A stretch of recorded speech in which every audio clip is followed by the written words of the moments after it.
All right, Mr. Hill, in each of your cases, I'm going to find that you entered your pleas of guilty freely and voluntarily. Find that you're mentally competent and you understand the nature and the consequences of your pleas.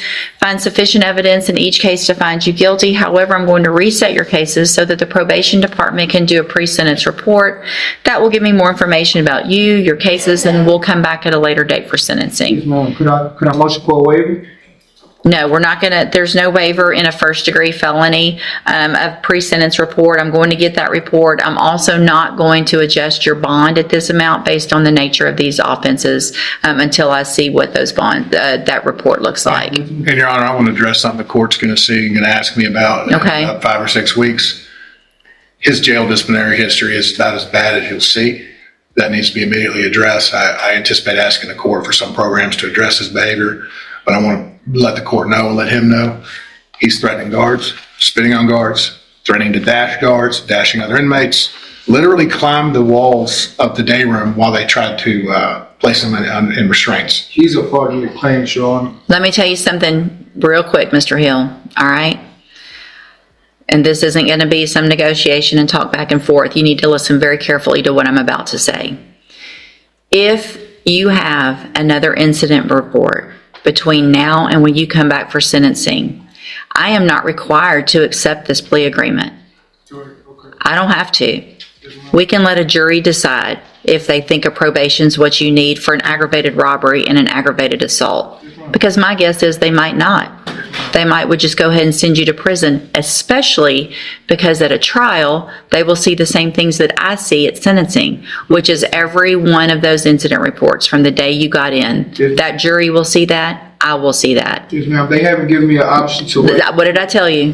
This isn't this isn't that. Those officers out there are doing their jobs.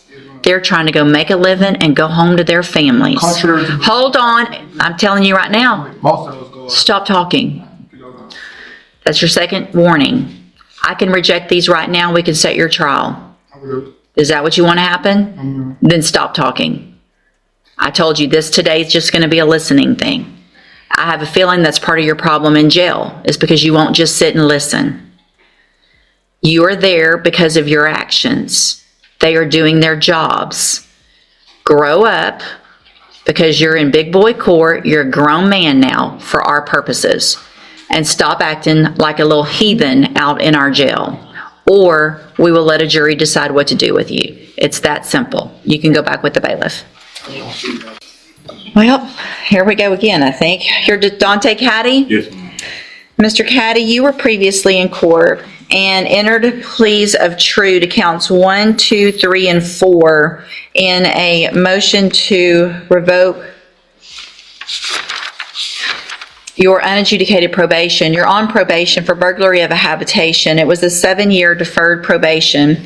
I have received the updated pre-sentence report, and has everyone had an opportunity to review that report? Yes, Your Honor. So, there was no agreement reached. Ms. Holmes, you may proceed. Thank you, Your Honor.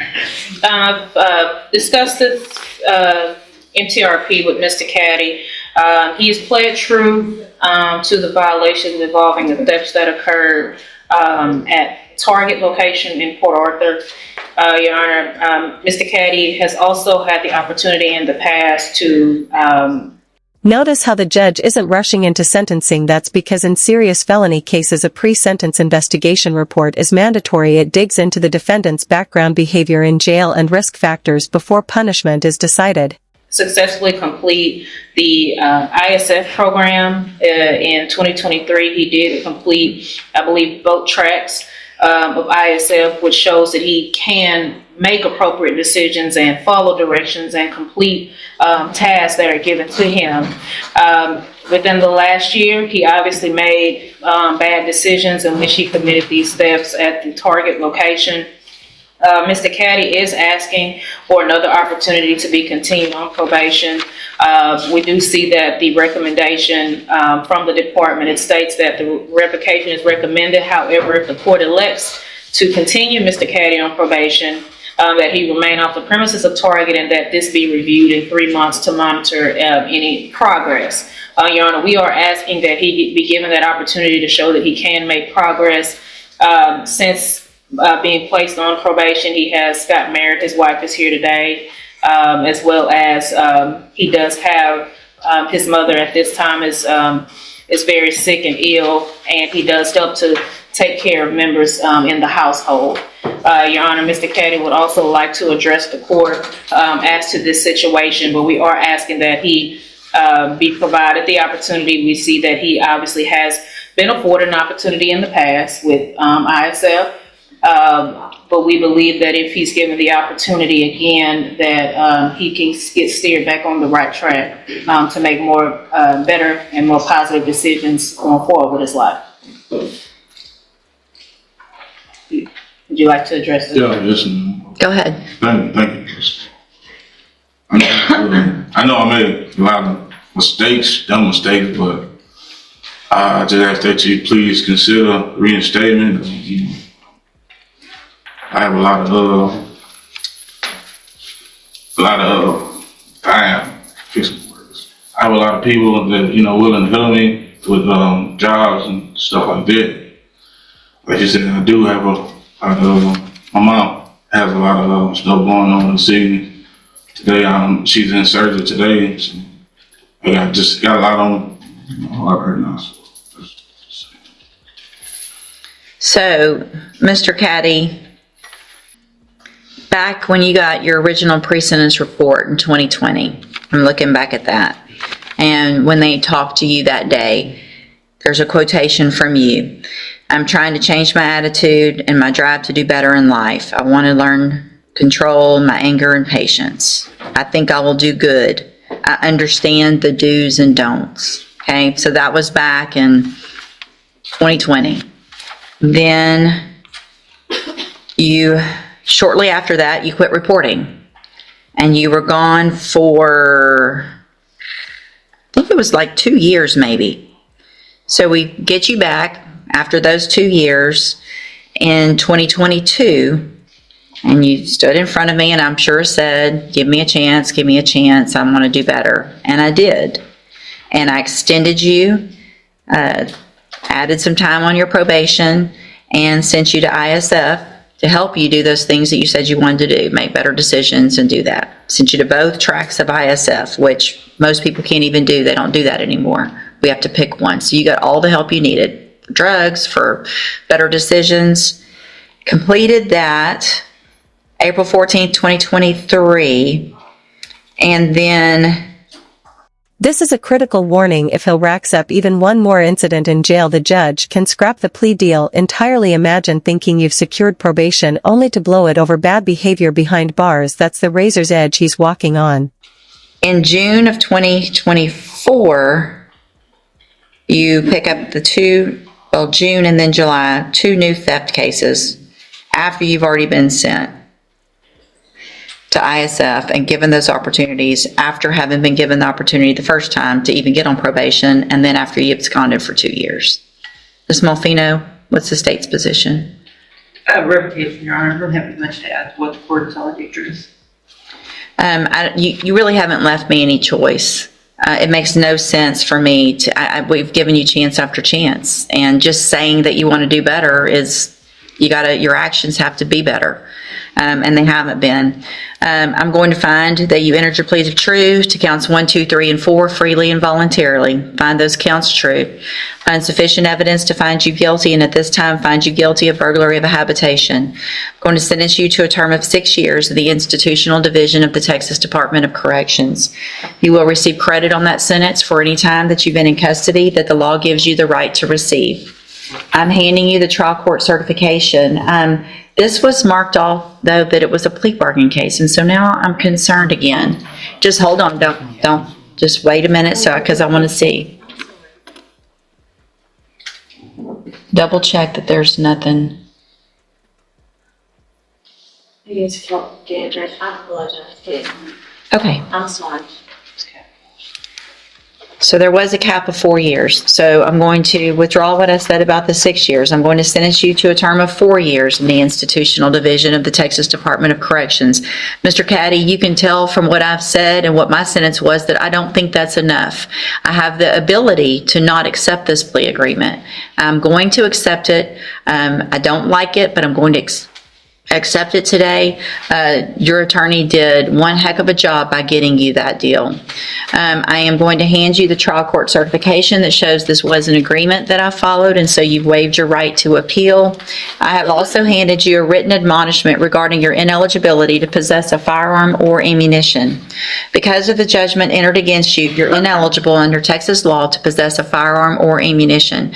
Possession of a firearm or ammunition could lead to charges against you. Firearm is a legal term. You should read that written admonishment I provide you to see what devices qualify as a firearm. If you have questions about the laws that make you ineligible to possess a firearm or ammunition or about how long that lasts, you can talk to Ms. Holmes.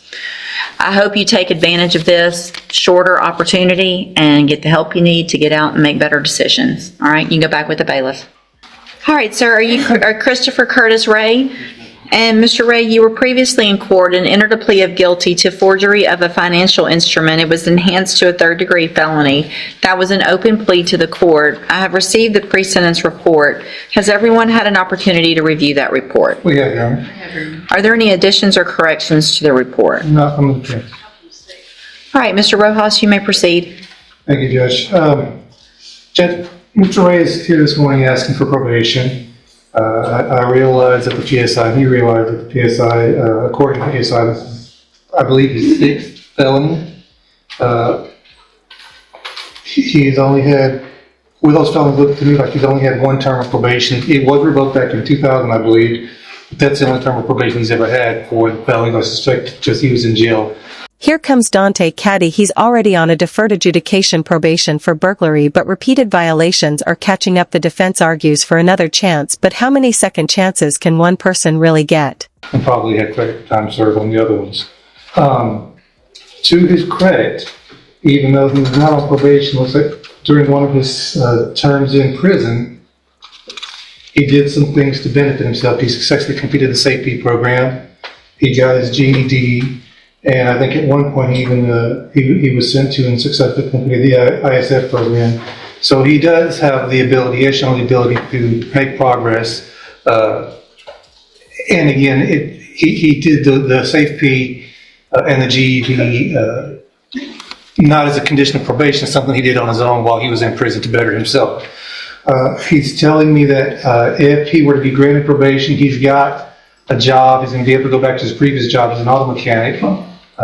The owner of the shop has reached out to him or told him that as soon as he gets released to go back, he still has a job there with him. He is the only caretaker for his elderly mother. His father died, I think, around 5 months ago.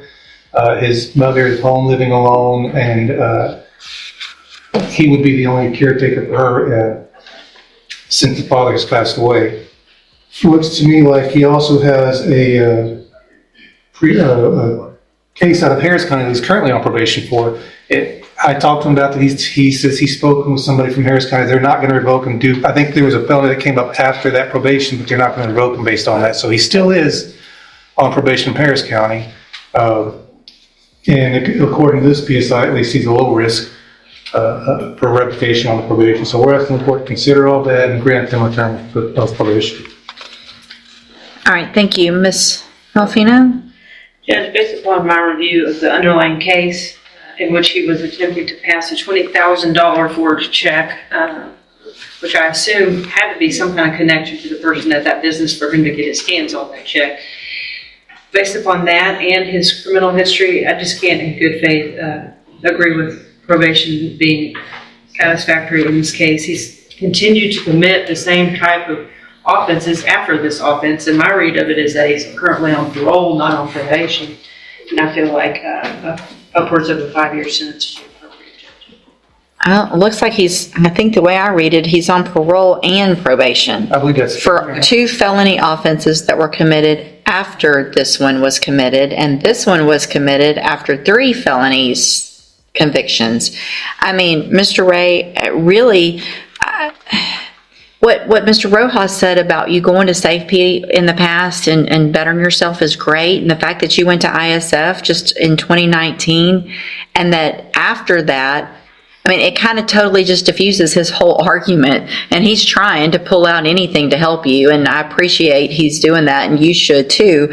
But all it does is point out to me that you have all the tools and you continue to break the law, and the same thing of Listen closely to Caddy's plea. He's leaning heavily on family struggles and personal growth, but the judge isn't just looking for promises, he's looking at the defendant's track record, and that track record missed check-ins, thefts, and broken commitments.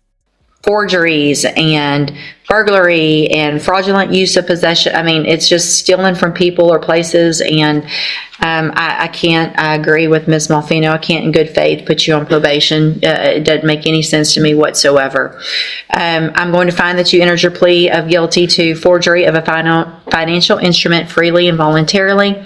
Find sufficient evidence to find you guilty, and at this time find you guilty of that. Sentence you to a term of 5 years in the institutional division of the Texas Department of Corrections. You do receive credit on that sentence for any time that you've been in custody that the law gives you the right to receive.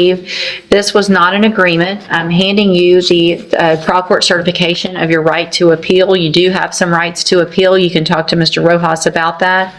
I have also handed you a written admonishment regarding your ineligibility to possess a firearm or ammunition. Because of the judgment entered against you, you're ineligible under Texas law to possess a firearm or ammunition. Possession of a firearm or ammunition could lead to charges against you. Firearm is a legal term, and you should read the written admonishment I provide you to see what devices qualify as a firearm. If you have questions about the laws that make you ineligible to possess a firearm or ammunition, or about how long that lasts, you can talk to Mr. Rojas. If you'd like to, sir, you can go back with the bailiff. Boom, the judge lays it out, chance after chance wasted. What's fascinating here is how judges balance rehabilitation versus public safety. At some point the scale tips and prison becomes the only option.